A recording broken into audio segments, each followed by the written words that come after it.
काल जी माझ्या भावाचं जे मर्डर केलं आहे, ज्या ठिकाणी झालं तो बार 24 तास चालू असतो. जर तो बार जर त्याच्या टायमाच्या वेळी बंद असता तर काल ही घटना घडली नसती. मालाड पोलीस स्टेशन यांनी आम्हाला सपोर्ट केला आहे. त्यातले 2 आरोपी खाली, 1 आरोपी निष्पन्नास पकडला गेला आहे. बाकीचे 5 आरोपी अजून आलेले नाही आहेत. आम्ही सरांना एकच रिक्वेस्ट केली DCP सरांना की आम्हाला आजच्या आज ते आरोपी पाहिजेत, नाही तर मी माझ्या भावाला इकडनं स्मशानात घेऊन नाही जाणार. कशामुळे हे वाद झाले आणि जुना वाद असं सांगण्यात नाही, जुना वाद असा काही नाही. ॲक्च्युली ती पोरं इकडचं एक ग्रुप आहे नाथ ब्रह्म, तिकडे ते ढोल वगैरे वाजवतात. तर तो जो संजय मकवाना करून मेन आरोपी आहे, तो माझ्या भावाचा मित्रच होता. पण काय त्यांचं बाचाबाची झाली, दोघंही दारू प्यायलेले होते. त्या हिशोबात त्यांचं काय बाचाबाची झाली, हातापाई झाली, तेवढ्यात मिटलं. पण नंतर तो संजय मकवाना जाऊन बाहेरनं पोरं त्याच्या ग्रुपची घेऊन आला.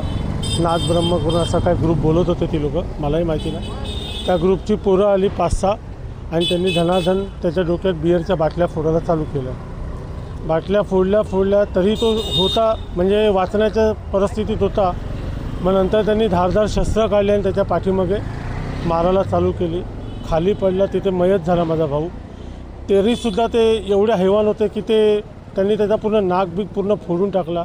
म्हणजे मेलेला समजून पण त्यांनी त्याच्या नाकावर लाता बिता मारून त्याचा पूर्ण नाक चपटा करून टाकला.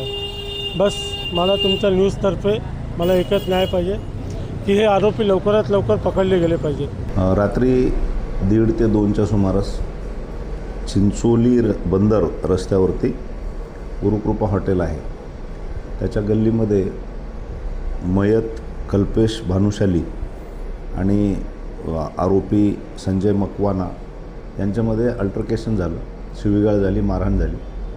त्याचा राग येऊन हा संजय मकवाना आपल्या मित्रासोबत परत येऊन भानुशाली याला डोक्यात बॉटल मारून आणि काही हत्याराने त्याच्यावरती वार करून पळून गेला. त्यामध्ये याचा मृत्यू झालेला आहे कल्पेश भानुशालीचा. सर, यामध्ये जुना वाद काहीतरी सांगितलं जातं, काय नेमकं जुना वाद होता आणि आरोपीचं काही पार्श्वभूमी, गुन्हेगाराची पार्श्वभूमी? यामध्ये अद्यापपर्यंत तरी जुन्या वादाचं काही समोर आलेलं नाही. रात्रीच्या वेळी जेव्हा हा मयत त्या हॉटेलच्या शेजारी उभा होता आणि संजय मकवाना त्या ठिकाणी जेवण मागण्यासाठी गेला होता आणि हॉटेल बंद आहे असं त्याला कळवल्यावरून त्यांनी शिवीगाळ केली. ती शिवीगाळ का करतोस असं यांनी मयताने विचारलं असता त्याच्यामध्ये भांडण झालं. आतापर्यंत किती आरोपी अरेस्ट?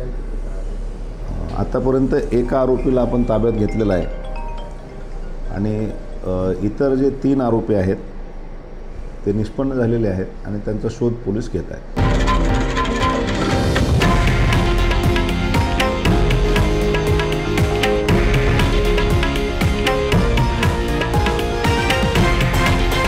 हे आहे देशातील नंबर 1 न्यूज नेटवर्क आणि आपण पाहत आहात TV9 मराठी, एकमेव.